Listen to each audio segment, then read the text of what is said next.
This is Marcel Brown with your technology history for August 23rd and 24th. August 23rd, 2002. Apple releases Mac OS X 10.2, codenamed Jaguar.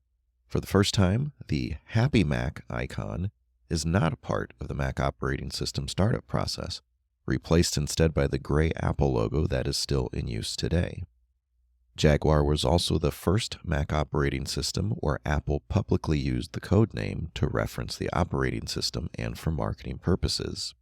All Mac releases since Jaguar were referred to by its Big Cat theme codename until Apple switched to the name of places in California. From my perspective, Mac OS 10.2 was the first Mac OS X release that was truly usable. The previous releases, 10.0 and 10.1, felt more like transitional stages from Mac OS 9, almost like a technology preview.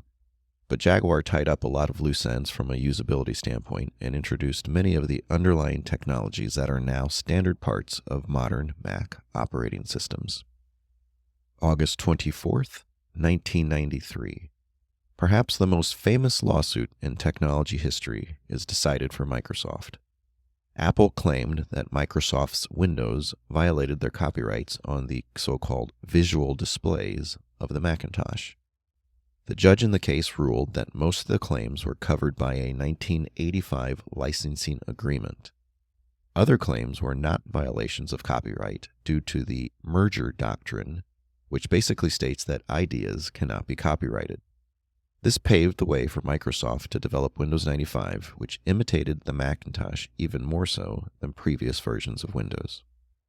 It also led Apple and many other technology companies since then to patent virtually every concept that they came up with.